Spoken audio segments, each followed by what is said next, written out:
Amy, let me tell you about a magical place that is so exactly designed to be enclosed space, year-round fun for the whole family that I bet you already know what I'm going to say before I even say the name. Let's say it together on 3. 1, 2, 3. Great Wolf Lodge. You got it, Amy. My kids loved Great Wolf Lodge when we went. You probably already know that it has a huge indoor water park with a wave pool, lazy river, a bunch of massive water slides. But then your pack can hit the other attractions because wait, there's more. Great Wolf Lodge has adventure-packed attractions like Magi Quest, a live-action game kids can play throughout the lodge, plus the Northern Lights Arcade. Spent some quality time there, so your kid who loves the lazy river and your kid who loves fantasy games will both have a great time. Great Wolf Lodge also offers great dining options and complimentary daily events like nightly dance parties, all under one roof. Unpack the car once and you're settled in to have fun. And with 22 lodges across the country, you're always a short drive away from adventure. We've both had such great times at Great Wolf Lodge, so bring your pack together at a lodge near you. Learn more at greatwolf.com and strengthen the pack.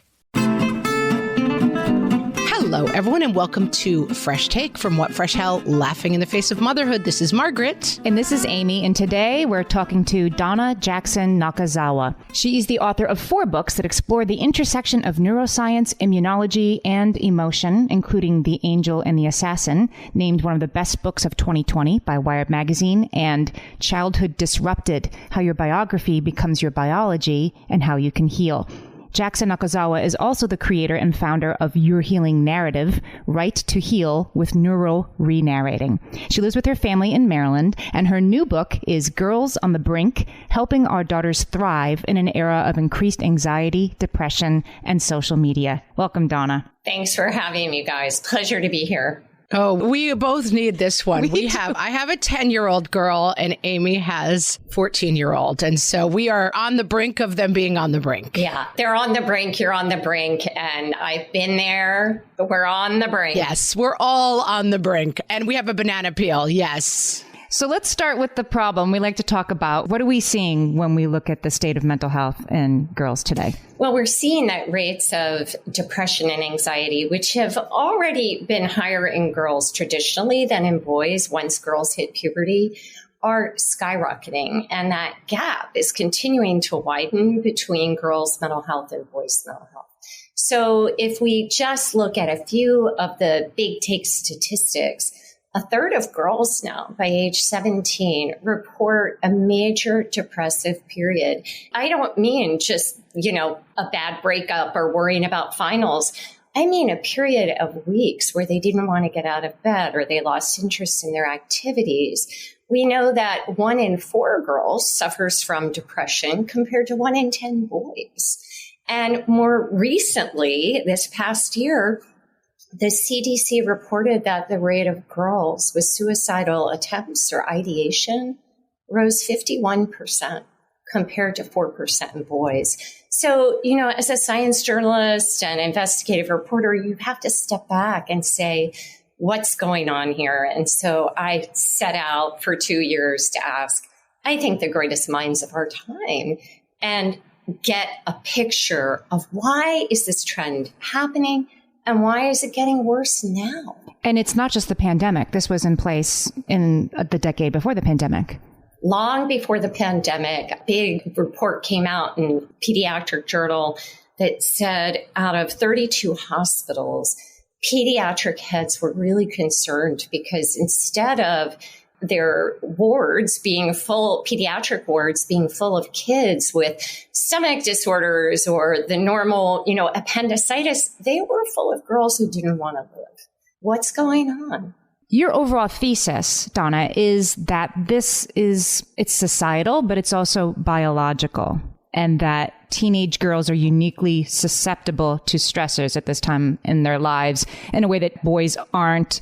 I thought this was fascinating. Can you walk us through the science of this? Because it's probably not familiar to almost anybody listening. Yeah, so it's a little deep in the weeds, but I want to first spit out a few caveats. Number one, this is only true when girls face unrelenting toxic stressors. Toxic is a big word, but in science, it basically means toxic stress means a stressor that is chronic and unpredictable. By that, it's ongoing. You don't have a lot of control over it, and you don't know when it's coming next.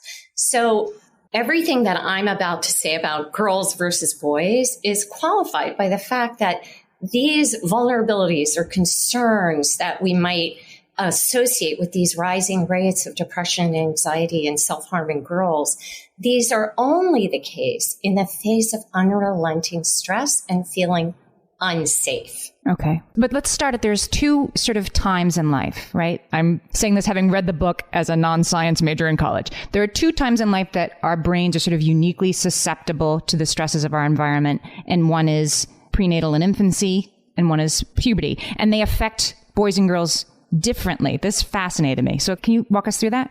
Yes. So early in life, girls in the womb have an advantage. This comes down to the fact that girls have XX chromosomes. Again, this is kind of nerdy, but XX chromosomes turn out to be more protective to outside bumps in the road, outside influences, outside environmental hits. And that's why we see that at birth, girls tend to be a little bit healthier than boys. I know this to be true because my son, when he was born, was in pediatric intensive care at Johns Hopkins for a while. And it was more full of little baby boys than girls. Boys with the XY, they tend to have less of a buffer against the stressors that are happening in a mother's outside world. This has to do with estrogen. It's going to be really important in our conversation. Estrogen is this really cool, protective bump up for the human stress response and for the immune system. It's the reason why if a woman goes and gets a vaccine and a man goes and gets a vaccine, if you look at the biomarkers afterwards, a woman's immune response is going to be a lot higher. This is an evolutionary advantage. However, we all know, right, that when there is a lot of stress, our immune system wamps up. It gets going. We get some fight, flight, freeze going, none of which is good for us. That's linked to long-term inflammation. It's linked to long-term anxiety and depression. It causes dramatic changes in the brain. So when puberty comes in, and it's coming in earlier than ever, in girls, 2 years earlier than it used to. And the brain is not yet ready for the major stressors that we are throwing at our children today. And we can lump a lot of them together, right? Climate change, school shootings, cultural misogyny, shifts in a woman's right to choose, and the constant liking, disliking, critiquing, commenting about girls' bodies, about their faces, about their hair, on social media. When all that comes in, girls come closer to puberty, estrogen rushes in, it's a master regulator in the brain. We think of estrogen as, oh, that's going to come in and you're going to have like these groovy feelings and this thrum of excitement and like ups and downs.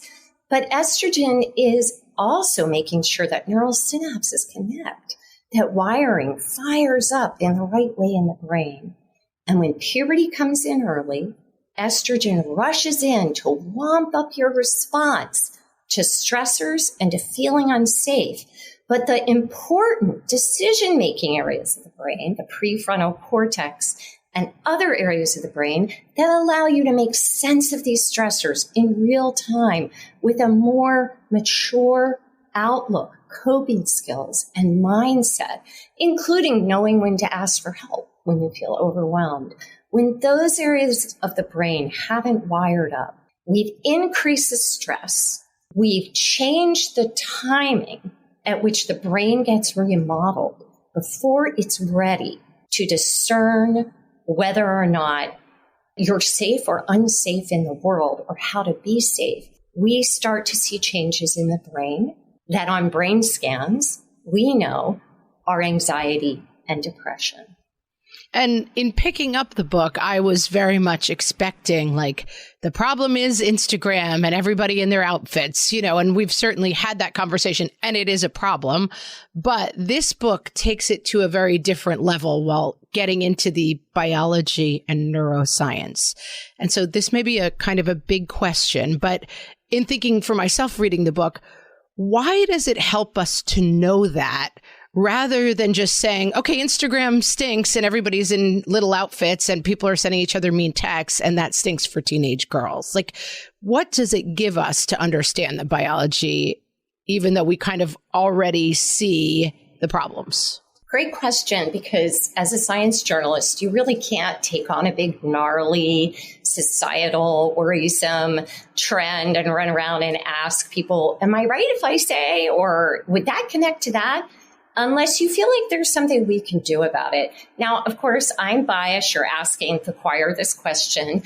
I think that when we have some baseline of understanding, it takes away some of our confusion. I think it takes away some of our fear. I, too, am the mother of a daughter, and I have been there. I have been there, folks. My daughter really, really struggled, and we're very, very close, and we went through a lot. And it's difficult to talk about. It's not my story to tell. It's her story to tell. But I can say I have been there.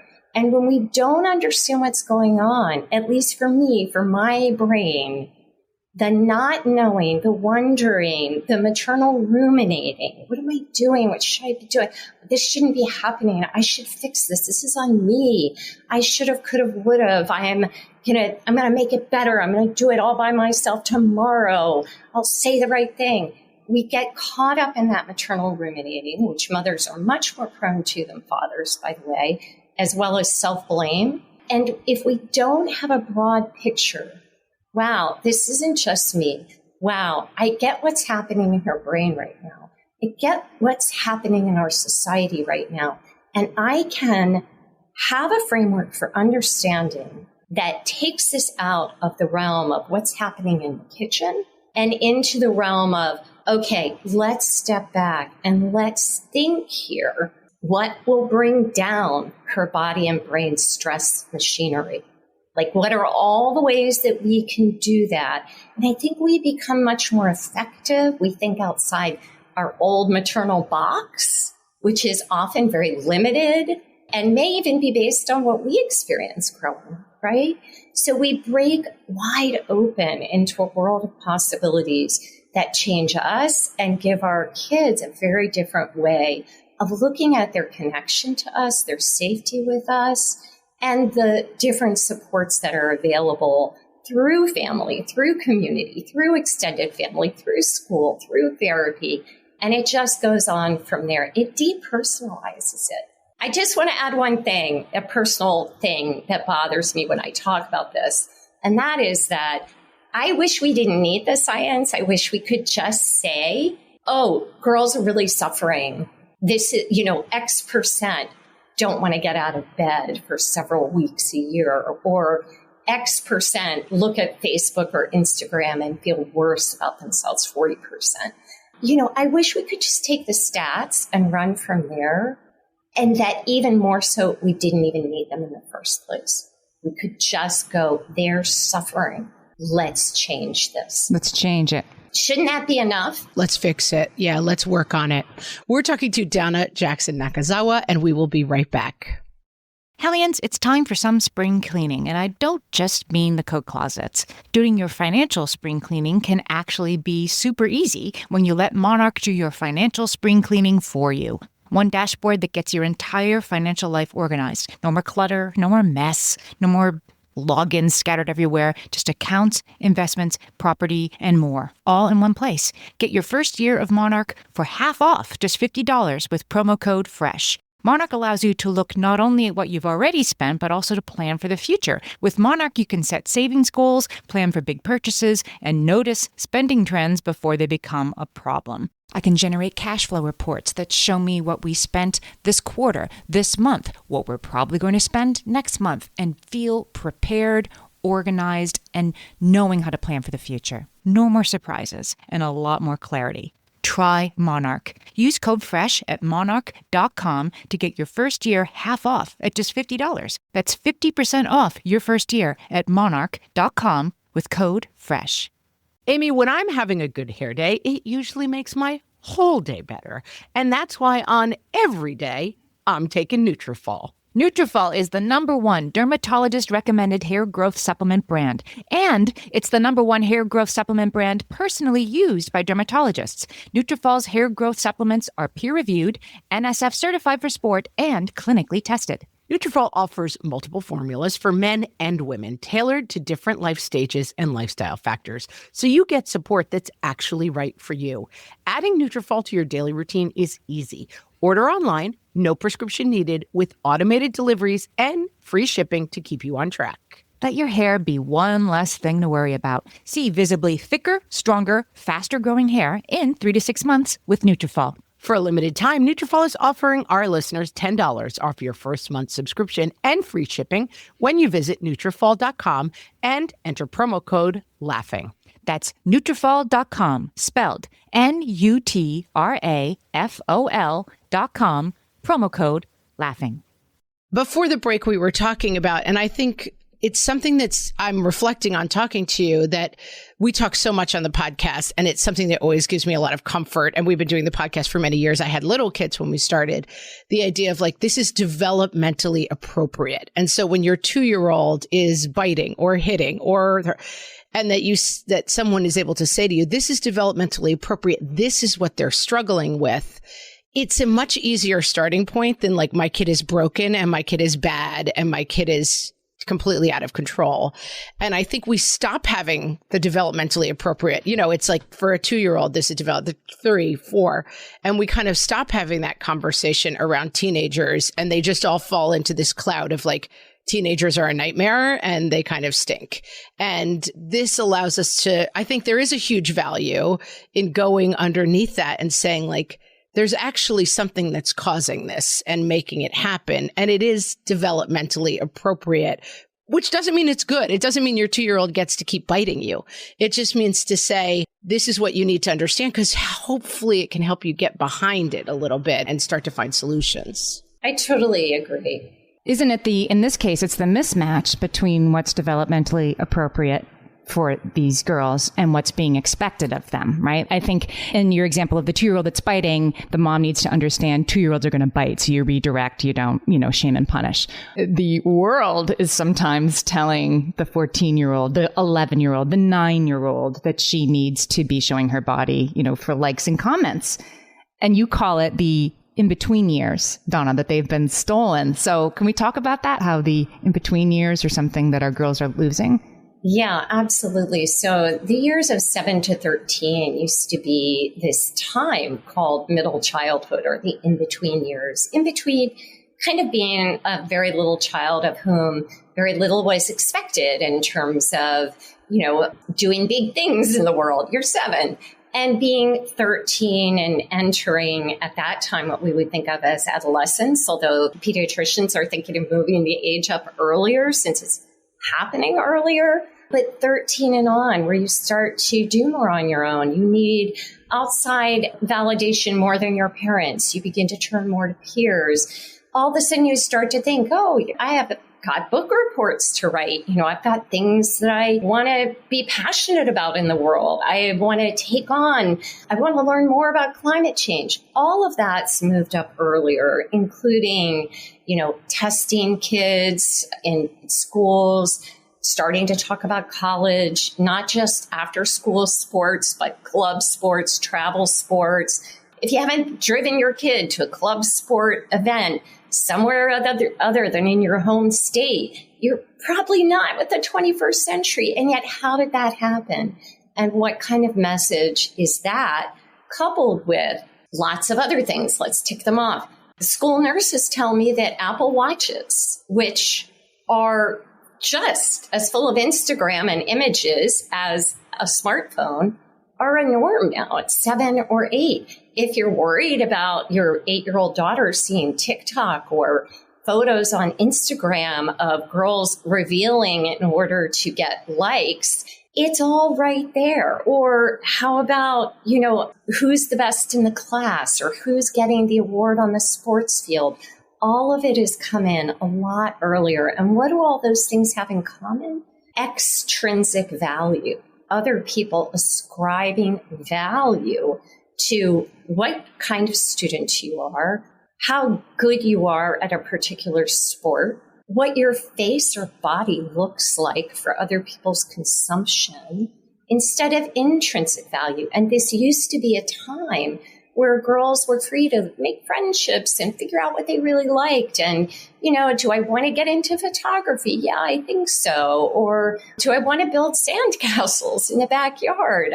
And we've taken that away and we've replaced that kind of intrinsic, internal exploration to find oneself still in the safety of community with a time in which what you do then is a measuring stick for who you will be in high school and where you will go to college and whether or not you will get a job. And parents know how our world works. It's really out of love that we try to help our kids get a leg so they can get on this track. But the track is starting sooner and sooner, and it's more evaluative and it's more punitive if you aren't evaluated in extrinsic ways that our society has decided matter. And not just society, not just colleges and employers and coaches, but your peers. You make a good point in the book about how a girl these days is likely to construct her identity using her phone, that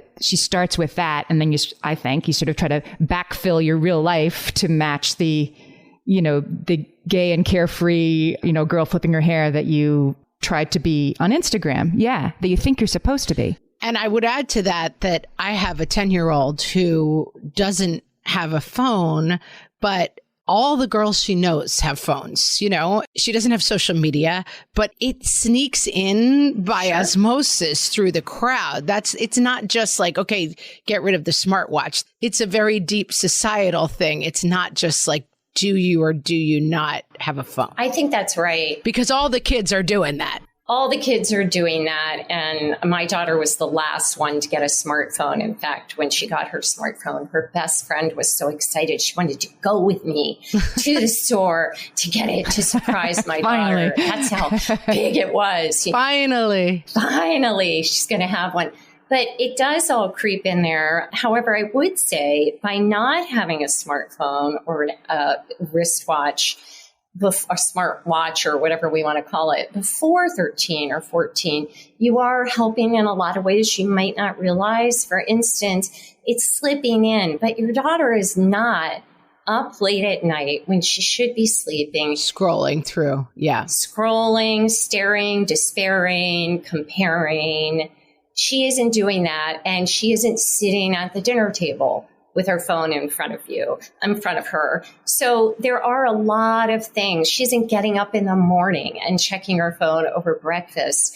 And pediatricians I talked to for the book said, there are these sacrosanct times, these free times that have always been connecting times in family life around food, around rising and sleeping. And what is with 99% of girls over 12 now during those hours, and not to let us off the hook as parents, with us being on phones. Right. So you are doing a lot by holding off on that smartphone start date, more than you think. But you're right. Over time, all the messages you're sending your daughter, all of the different ways in which you're shoring her up and helping her have voice and autonomy and faith in herself for the world that's coming. All of those may not be enough if the voice that the world is sending through social media, through cultural misogyny, through legislation, whatever we want to add in there, is sending her the message that she doesn't have that autonomy, that she isn't enough just as she is. So then it becomes our job to create a neuroprotective environment, to use your own term, Donna. And we love solutions, and this book is full of them. So fear not. We're going to take a break. When we come back, Donna Jackson Nakazawa, author of Girls on the Brink, is going to tell us some antidotes. My favorite skincare products actually feel more like self-care, like they're so nice to put on and they smell so good that I'm actually happy when I get to that part of my day.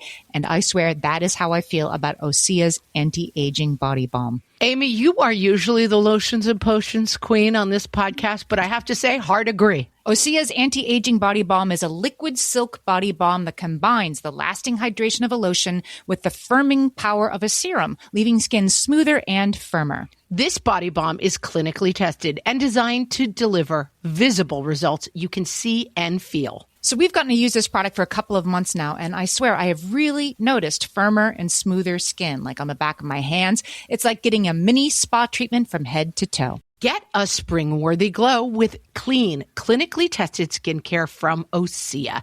And right now, we have a special discount just for our listeners. Get 10% off your first order site-wide with code FRESH at OseaMalibu.com. That's 10% off your first order with code FRESH at OSEAMalibu.com. Close your eyes. Focus. Listen to work getting done with Monday.com.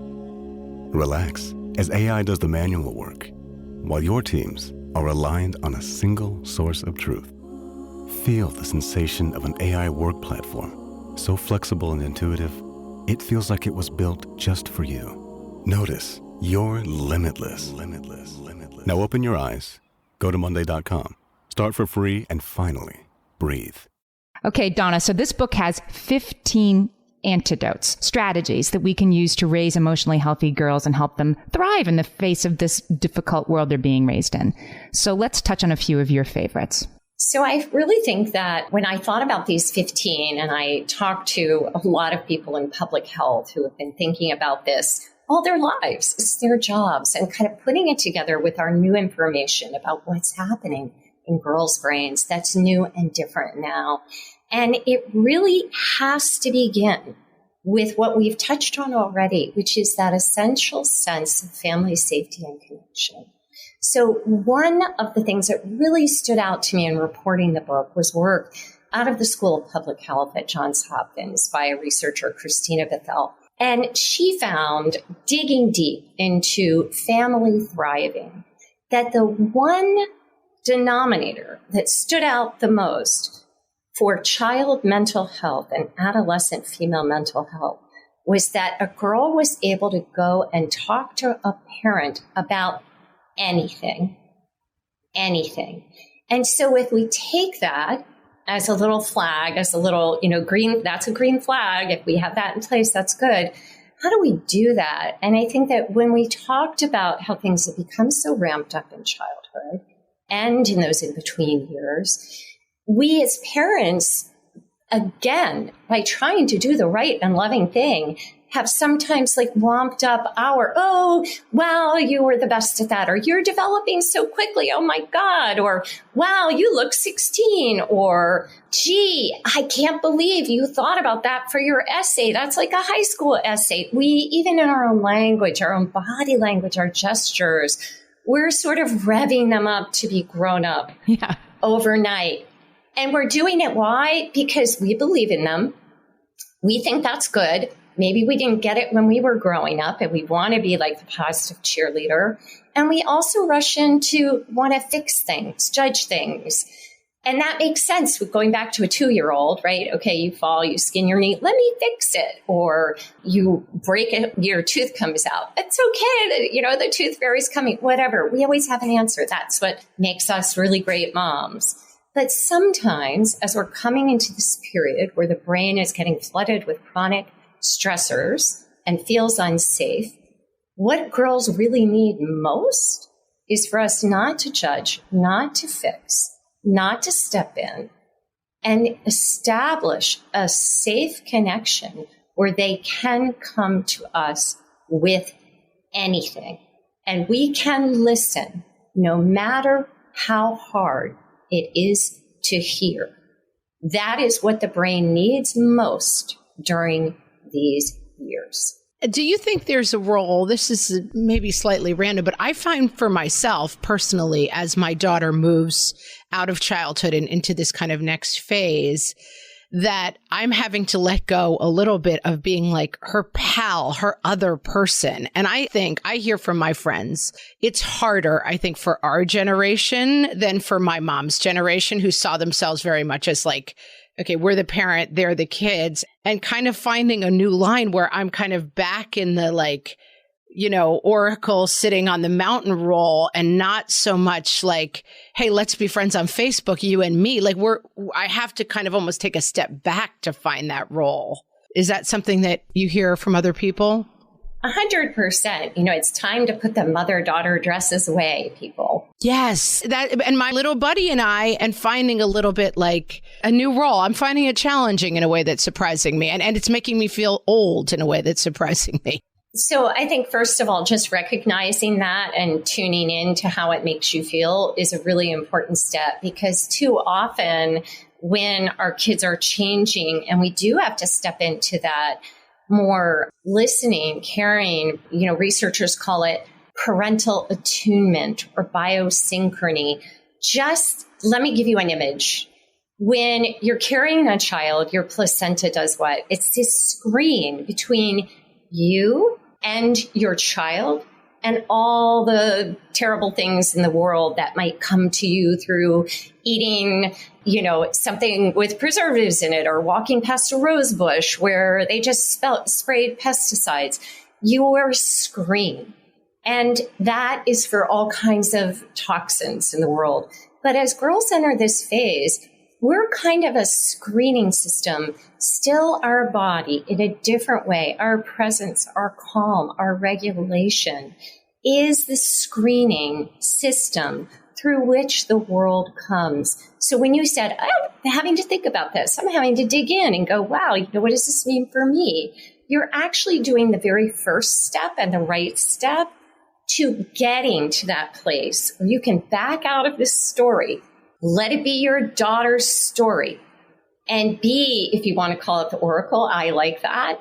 If you want to call it being an avatar for her and modeling how things are done, whatever it is that gets you there, even if it includes thinking about your own story, your own past, what you didn't get or did get as a girl growing up, and coming to a place where you can be that screen, that calm presence, that thing that allows every cell of you to be calm enough that it also offers calm regulation in every cell of her. That is the new job. Yeah, that's right. Like, you're not on the roller coaster car. You're at the side when, you're somehow not part of it.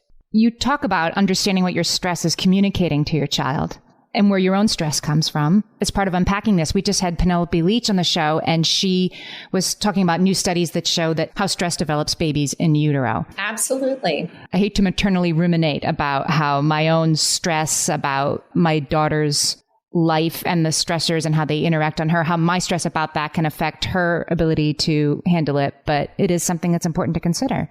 I totally agree. And I also don't like to recall certain times where I know that I was not the parent who could sit on a curb and go, oh, yes, the house is on fire, but we're okay.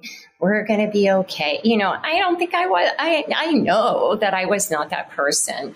And I'm not sure that I even am now. I just, through writing this book, which I so wish I'd had when my daughter was the ages of your daughters. I mean, I wish I had known then what I know now. I will say it's never too late. Knowing what I know now has really shifted a lot of things in a way that I wouldn't have anticipated, and in ways that have really surprised me, often by coming back to this place where we are offering a very different way of being with our child so that they experience a level of safety that allows us to know, help them, get help when they need it, and also be the redwood in the storm, right? Like, be the redwood in the storm. And ultimately, I think it's what a lot of us want to be as parents, if we can figure out how to do it. And I think in the book, I've just tried so hard to walk you through it We've been talking to Donna Jackson Nakazawa. Her new book, which I recommend wholeheartedly, is Girls on the Brink, Helping Our Daughters Thrive in an Era of Increased Anxiety, Depression, and Social Media. Donna, tell us where we can find you on the internet, your book, and everything that you do. So it's DonnaJacksonNakazawa.com. You can find the book there and everything you need to know about it. I'm on Instagram at Donna Jackson Nakazawa, Twitter, Donna Jack Knock. I'm easy to find. And we will put links to all of those places and everywhere you can find the book on our show page. And Donna, thanks so much for talking to us today. We needed this one. Such a pleasure. And it went by, it felt like 1 minute. You guys are really fun to talk to. It did. It flew by. Thank you, Donna. Thanks so much.